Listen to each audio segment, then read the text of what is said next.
Bonjour, je suis Catherine Holt. J'ai travaillé comme médecin à Canahac en 2006 et en 2013. Si loin au nord, le soleil se couche en permanence entre novembre et février, et il se lève en permanence entre juin et août.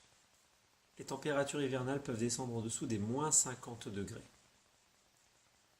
C'est un désert arctique, avec peu ou pas de neige, même en hiver. Le sol de Canahac est gelé 9 mois sur 12, et seulement 2 navires par an passent avec des provisions, le dernier en août. Des camions se rendent sur le fjord gelé pour ramasser des morceaux d'iceberg qui approvisionnent Canahac en eau potable pendant l'hiver arctique. Je suis le seul docteur ici. La prochaine ville sur la côte est est Upernavik, à 1h30 au sud en avion, et il n'y a qu'un avion par semaine. Nous sommes en janvier, au milieu de l'hiver arctique, pendant que le soleil n'est jamais levé. Certains ont des dépressions dans cette obscurité éternelle, que je trouve si belle. J'ai toute une maison à ma disposition, juste à côté de l'hôpital. D'abord, je vide mon pot à toilette, et je le place à l'extérieur de la maison pour être ramassé. Il fait -35 degrés Celsius. Après un rapide café, je cours les 200 mètres jusqu'à l'hôpital. 8 heures.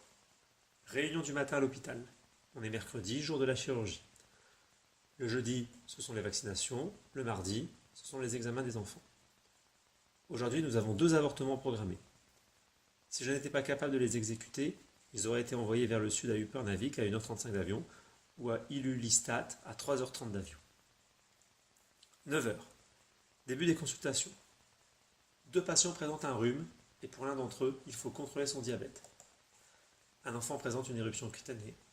J'ai besoin d'un interprète pour la majorité des consultations car les patients les plus jeunes ne parlent pas le danois facilement. Je ne consulte que 3 patients par heure et bien que cela semble peu, c'est nécessaire en raison du manque de connaissances préalables des patients ainsi que des besoins de traduction. 9h30. Un chasseur est sorti sur la lisière de glace pour chasser le morse. Ils en ont attrapé un et mangé de la viande crue. Maintenant ils se sont bizarres. Serait-ce la trichinose? Je dois chercher dans le manuel. 10 heures. J'administre un blocus paracervical et les 2 avortements se font sans problème. 11 heures. Les consultations continuent. Un patient présente une tendinite. C'est un chasseur et elle provient du fait de tenir les rênes du traîneau à chien. Midi. Pause déjeuner.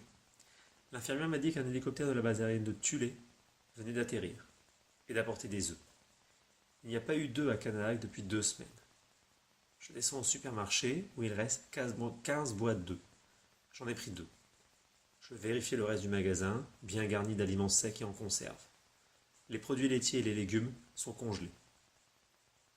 13 heures. Visite à la maison de retraite. Le manque de continuité est un problème.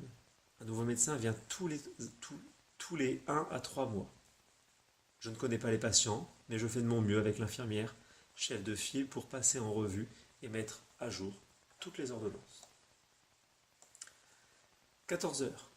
Appel à la colonie Siorapaluk via la plateforme de télémédecine Pipaluk. Je m'adresse à l'agent de santé qui s'occupe de l'établissement et qui présente quelques patients, principalement des problèmes de toux et de peau.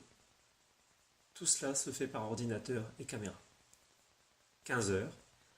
La psychiatre qui est de passage dans la ville est ici pour sa visite annuelle. La secrétaire essaie de joindre tous les villageois référencés pour leur consultation psychiatrique. Cela nécessite le transport de ceux qui vivent dans les petites localités autour de Canahac. S'ils ne viennent pas cette semaine, ils doivent attendre une année entière jusqu'à la prochaine visite. 15h30. Fin du service. Il fait -25 degrés. Je descends les 50 mètres de la colline jusqu'à la bibliothèque publique et je feuillette les livres. Il y a un nouveau livre intéressant sur Knut Rasmussen, signé par l'auteur. Knut Rasmussen est bien connu ici à Canahac et son traîneau des expéditions de Thulé peut être vu au musée Canahac. Le bâtiment lui-même étant son ancienne gare de commerce. 18 heures. Dîner avec le psychiatre, invité au seul hôtel de la ville. La soupe de phoque est servie. Elle a surtout un goût d'eau salée. 21 heures. Un appel de la police. Un jeune homme s'est suicidé par pendaison. Il a 19 ans. Le policier vient me chercher chez moi et nous allons l'examiner et remplir les papiers nécessaires. Le taux de suicide au Groenland est l'un des plus élevés au monde. 1h20. Un autre appel de la police. Ils veulent mettre un homme en détention pour la nuit et ont besoin d'un examen médical pour faire cela.